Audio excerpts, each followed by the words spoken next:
Bismillahirrahmanirrahim. Alhamdulillah.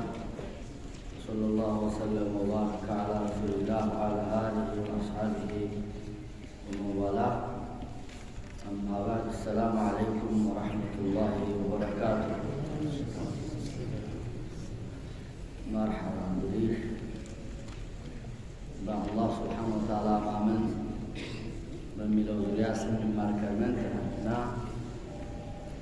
አጠቃላይ ኢማን መሰረቶች 6 እንደሆኑና በአላህ ማመን በመላእክቶች፣ በኪታቦች፣ በመላእክተኞች ከሞት በኋላ በመነሳትና በአላህ Subhanahu wa ta'ala ውሳኔ ማመን የኢማን መሰረቶች እንደሆኑና ከዛ ውስጥ በመላእክቶች ማመን የሚለውን እየዘረዘርን ነበር የምንገኘው። አላህ ማመን ያለውን ባለፉት ትምህርቶቻችን በተቻለ በተወሰነ ደረጃ ስለተመለከትነው ማለት ነው። እንግዲህ መላእክቶች የሚባሉት የአላህ Subhanahu wa ta'ala ተኑር የፈጠራቸው የሆኑ መኖራቸውን እውነት ማለት እንዳለብን ስማቸው የተጠቀሰውን በስማቸው እንዲሁም ስራቸው የተነገረንን ስራቸውን ይሰሩታል ብለን ማመን እንዳለብንና አላህ Subhanahu wa ta'ala በቁርአን ውስጥ በተለያየ ደጋግ ባህሪ እንደገለጻቸው አላህ Subhanahu wa ta'ala የሚገዙ የማይቆሩ ሲገዙ ደግሞ የማይሰለቹ እንደሆነ በሌሊት በቀን ውስጥ አላህን የሚያጠሩ የማያቋርጡ የማይደክሙ እንደሆነ የተከበሩ የአላህ Subhanahu wa ta'ala ልጅ ባሮች እንደሆኑ አላህን በቃላት አይቀድሙትም፣ ቀድሞ ሐሳብ አያቀርቡም፣ እሱ ያላቸውን ትእዛዝ ግን ይሰራሉ። እናም የዛው ተመሳሳይ አላህ Subhanahu wa ta'ala ዘንድ ያሉት መላእክቶች የማይቆሩ ከመሆናቸው እሱን ተመገዛት ለአላህ የሚያጠሩና የተደፉም ተደፍተው ሱጁድ አድርገው የሚገዙት እንደሆነ የተመለከትን ነበረ ያቆምነው። ዛሬ የሚለው ፈሁም ዓቢዱ ሊላሂ ተዓላ 21ኛው ገጽ ላይ ነው። ምናልባት አዲስ ኪታብ የያዛችሁ 21ኛው ገጽ ላይ አልመላኢከቱ ዓቢዱ ሊላህ በሚል ርዕስ ገብቶ ነው። ፈሁም እነሱ እንግዲህ ዓቢዱ ሊላሂ ተዓላ ለአላሁ Subhanahu wa ta'ala ባሮች ናቸው። ወኸልቁ ሚን መኽሉቃቲሂ አልዓዚማ ከአላህ ተትላልቅ ፍጡሮቹ ነው የሚመደቡት። ላ የስተሒቁነ ሸይአን ሚን አልዒባዳ እናም ከአላህ ተትላልቆቹ ፍጡር ናቸው የአላህ ባሪያ ናቸውና ላ የስተሒቁነ አይገባቸውም ሸይአን አንድም ነገር አይገባቸውም ሚን አልዒባደቲ ተአምልኮት ማለት ነው። አምልኮት ባለፉት ትምህርቶቻችን እንዳየነው ለአላህ ብቻ የሚገባ የአላህ ልዩ ሀብቱ ነው። ለሱ እንጂ ለሌላ ማድረግ አይቻልም። ሐታ መላእክቶች እንኳ ቢሆኑ ፍጡር ናቸው እንጂ ፈጣሪ ስላልሆኑ ባሪያ ናቸው እንጂ የሚመለኩ ስላልሆኑ አንድም ነገር ተዒባዳ ዘርፍ አይገባቸውም። ገብርኤል፣ ሚካኤል እየተባሉ ሊመለኩ አይገባም ማለት ነው። ቃለ ተዓላ አላህ እንዲህ ይላል ወየውመ የሕሹሩሁም ጀሚዓን ሁሉንም የሚሰበስብባቸውን ቀን አስታውስ ይላል። ሁሉንም የሚሰበስብበትን ቀን አላህ Subhanahu wa ta'ala ፍጡሩን ሁሉ ይሰበስባል በአንድ ሜዳ ላይ ነገ ቂያም ቀን የሆነ ጊዜ የማይቀር ጉዳይ ነው።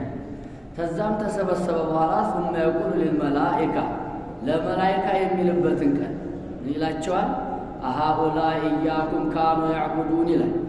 መላእክት የሚያመልኩትን ፍጡሮች ሰዎች፣ ጅኖች ይሰበስብና እነዚህ እናንተ ሲያመልኳቸው ነበርን ብሎ መላእክቶቹን ይጠይቃቸዋል።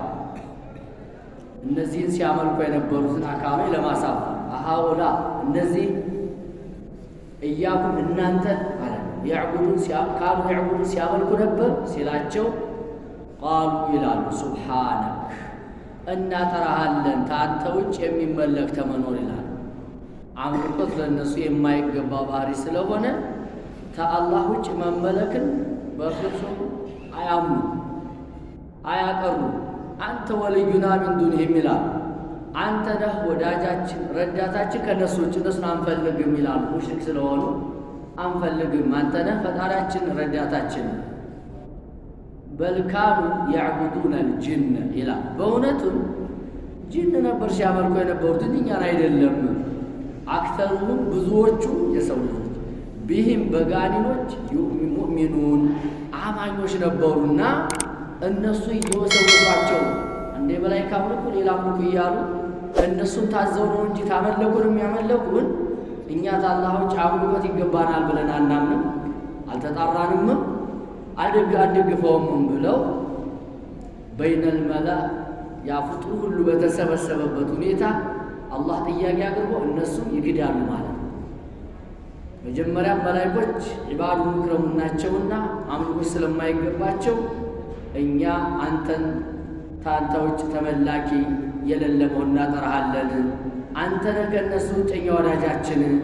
እነሱ ጅን ነበር ሲያመልኩ የነበሩት። ጅን ማምለክ ማለት ጅን የሚለውን ሰምቶ መተግበር ማለት ነው። እንግዲህ የሰው ልጆች ብዙን የሚሳሳቱት ከነፍስያቸው ተጨማሪ በዋነኛ ደረጃ በሰይጣን ነው። ሰይጣን የተለያዩ ነገሮችን እያቀረበ እያመሳሰለ እንዲመለኩት አላህ ውጭ ያሉ ነገሮችን ያደርጋሉና በልካኑ ያዕቡዱነ ልጅነ አክሰሩሁም ቢሂም ሙእሚኑን ይላል። ወቃለ ተዓላ አላህ ይላል ወላ ያእሙረኩም የሚላክላችሁ ነቢይ አያዛችሁም ይላል አንተተኺዙ ልመላኢከተ መላይካን እንድትይዙ ወነቢይነ ነቢያቶችንም እንድትይዙ አርባበን የሚመለኩ አምላኮች አድርጋችሁ እንድትይዙ አያዙም። የተላከ ነቢይ ኪታብ ተሰጥቶ ሕክም ተሰጥቶ ነቢይነትን ተወፍቆ መላይኮችና ነቢያቶችን አምልኩ ብሎ አያዝም አለ። የሰው ልጆች ብለው ሪግ ብለው የሰይጣንን ትእዛዝ እየሰሙ የሰይጣንን ጉትጎታ እየተከተሉ ያመልካሉ እንጂ መላይኮችን ነቢያቶችን ያመልካሉ እንጂ መላይኮች አምልኮት ይገባቸዋል፣ ነቢያቶች አምልኮት ይገባቸዋል፣ ተአላህ ውጭ አምልኩ ብለው አያዙም አለ። ነቢይ ተልኮ ይህን የሚል የለም። ስለዚህ ለመላይኮች አምልኮት አይገባቸውም አለ። ለነቢያቶች የማይገባቸው አያእሙሩኩም ቢልኩፍሪ በክህደት ያዛችኋል እንደ የተላከው ነቢይ በዲዝ አንቱም ሙስሊሙን እናንተ ሙስሊም ተሆናችሁ በኋላ ከአላህ ውጭ ያለን ነገር አምልኩ ብሎ ማዘዝ በኩፍር ማዘዝ ነው ማለት ነው። በየትኛውም መልኩ እስቲጋሳ አድርጉ ይችላል፣ እስቲዓና አድርጉ ይችላል። ሌላም የዒባዳ አይነቶችን ለነገሌ ይገባል ብሎ ሰውየው ጥሪ የሚያደርግ ከሆነ በኩፍር ማዘዝ ነው ማለት ነው። እና ነቢያት ደግሞ ሙስሊም ተሆናችሁ በኋላ በኩፍር አያዟችሁም እና ነቢይ ያዟችሁ አይደለም የሰው ልጆች ታላህ ውጭ ያሉትን ነገሮች ያመለካችሁት መላይካ ስታመልኩ ነቢያቶችን ስታመልኩ ይላል።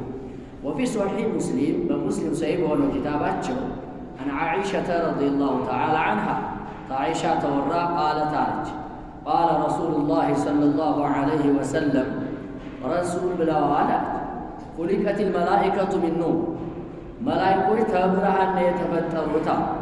ወኹሊቀል ጃኑ ጋኔኖች ደግሞ የተፈጠሩት ሚን ማሪጅን ሚን ናር ከእሳት ከሆነ ነዲድ ነው። ተሳት ተፍሙ ሳይሆን ተነዲዱ ተነበልባሉ ነው ጅኖች የተፈጠሩት። ወኹሊቀ አደሙ ሚማ ውሲፈ ለኩም አደምም ወኹሊቀ አደሙ አደም ተፈጥሯል አሉ ሚማ ውሲፈ ለኩም በቁርአን ከተነገራቸው ነገር ነው የተፈጠረዋል። እኛ ጅኖች መላይኮ የተፈጠርንበት ነገር ይለያያል ማለት ነው። መላይኮ ከብርሃን የተፈጠሩት፣ ጋኔኖች ከእሳት ነበልባል የተፈጠሩት፣ የሰው ልጆች ደግሞ በቁርአን ከተነገረን ታፈር ያ ደግሞ በውሃ ተወቅቶ ጭቃ የተጣበቀ ጭቃ ሆኖ ከዛም ሸክላ ሆኖ እንደ ሸክላ ሲነኩት የሚንኳኳ ሆኖ ሚን ሰልሳሊን ከልፈኻር እንደሚለው ማለት ነው። ከዛ ነው የሰው ልጅ መነሻ እና ስለ መላይኮ ነውና እያወራን ያለ ነው። መላይኮ የተፈጠሩት ተኑር ነው ተብርሃን ነው ማለት ነው። ወሚን ሲፈት ኸልቂሂም ታፈጣጠራቸው ሲፈት ውስጥ ባህሪ ውስጥ አነለሁም አጅኒሐተን ለመላይኮ ክንፎች አሏቸው። ፈሚንሁም ተነርሱም ውስጥ መለሁ ጀናሃን ሁለት ክንፎች ያላቸው መላይኮች ይኖራሉ። ወሚንሁም መለሁ ሰላሰቱን የተሰኘው ጀናሃኒ ሁለት ክንፍ ያለው አለ ማለት ጀናሃኒ ደጋግሞታል። ሁለት ክንፍ ያለው አለ። ወሚኑም ተነሱም ውስጥ መለሁ ሰላሰቱን ሶስት ያለው አለ።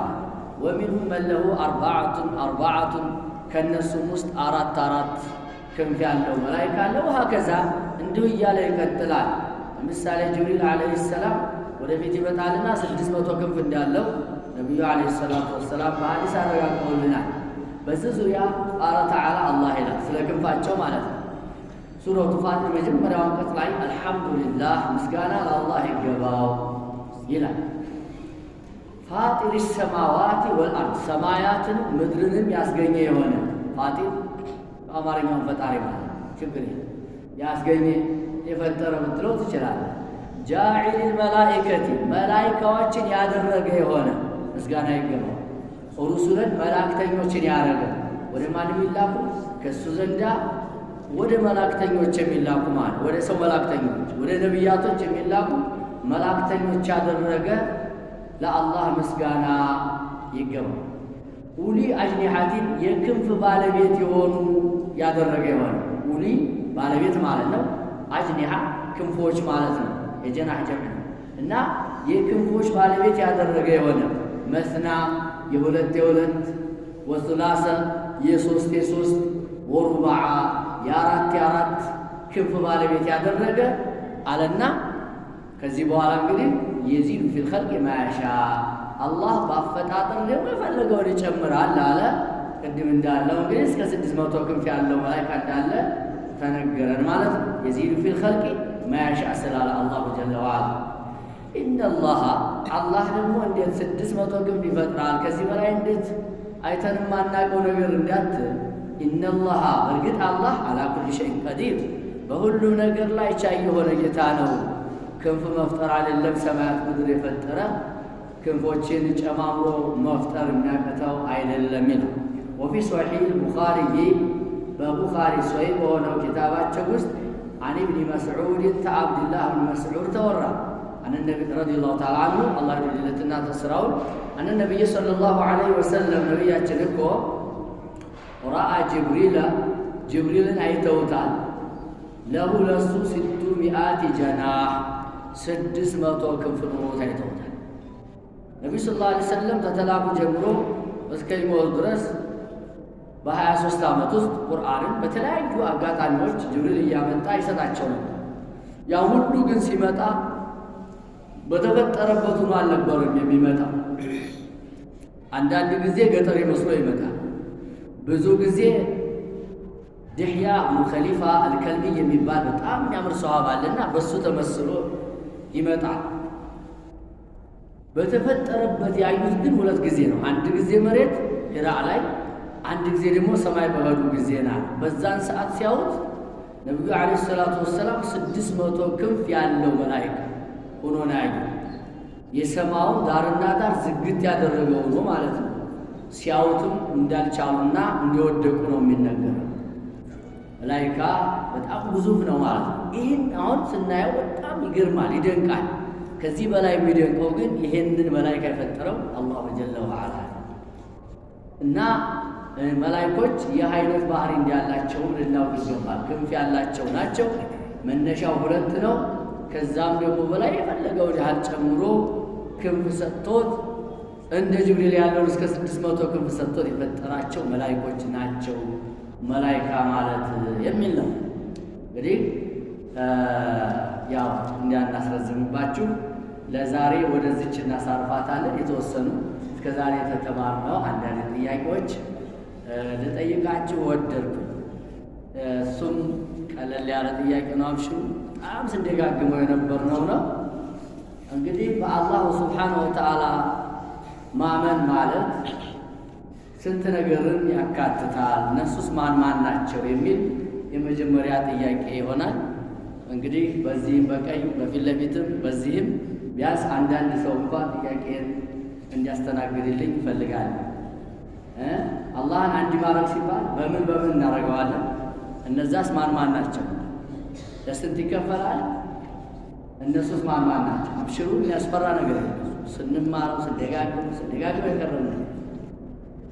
እሺ መን ዩጂቡሊ ማን ነው ይመልስልኝ? ቶሎ እንድንላቀቅ ሰዓቱ ሳይሄድ እሺ እንግዲህ ቁጥራቸው ስንት ነው? መጀመሪያ ሶስት ናቸው ይላሉ ሼህ ጀማል ሙአዚኑ ሊጨርሱባቸው። አንደኛ በአስማኡ ሲፋት ብለዋል። በአላህ ጥሩ በሆኑ ስሞች መልካም በሆኑ ስሞችና ከፍ ባሉ ባህሪዎቹ ማመን ነው ይላሉ። ሌላ የሚመልስልኝ? እሺ ተውሂደል ሩቡብያ ነው ኡሉሂያ መርሐባ። ያንኛውን ሌላ ይመልሰዋል። ሁለተኛው ተውሂደል ኡሉሂያ ነው የሚል ነው። ሶስተኛው በዚህ በኩል እስኪ ትንሽ ተሳለ ተውሂደል ሩቡብያ እንግዲህ በአላህ ማመን የሚለው ይህን ሶስት ነገሮች ያካትታል። በጣም ጥሩ በትብብር መልሳችሁታል።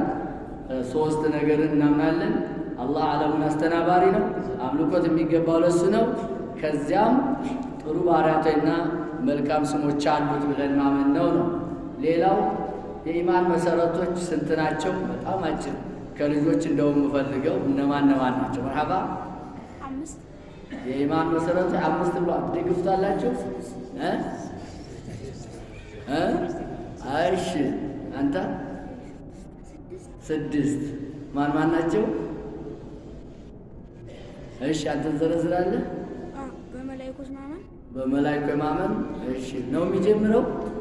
መጀመሪያ በመላእክት ነው የምናምነው። እሺ በአላህ ማመን። አሁን ለሱ መልስለት። በመላእክት ማመን። ቀጥል። በሩሱሎች ማመን። በመጽሐፍት ማመን ሶስተኛ፣ እሱ አራተኛውን በሩሱሎች ማመን ብሎኛል። እስኪ እዚያ አካባቢ ልጆች እሺ ደጋን ተመለሰው በመጨረሻ ቀን ማመን ብሏል። እዚያ አካባቢ እስኪ እዚያ አካባቢ በቀዷና በቀደር ማመን። እነዚህ 6 የኢማን መሰረቶች ናቸው። ጅብሪል መሬት መጥቶ ሷሃቢ በተሰበሰቡበት በጥያቄ መልኩ አቅርቦ ነቢያችን የመለሱበትና ጅብሪል ሶደቅተ ያለበት ጉዳይ ስለሆነ እኛም ልናቀው አውቀን ብቻ አይደለም ልናምንበት፣ ከዛም ደግሞ ለቤተሰቦቻችንም ልናስተምሮ የሚገባ የሆነ ጉዳይ ነው። ይችን እዛቸው ለቤታቸው ሁሉ። ሰላም አለይኩም ወራህመቱላሂ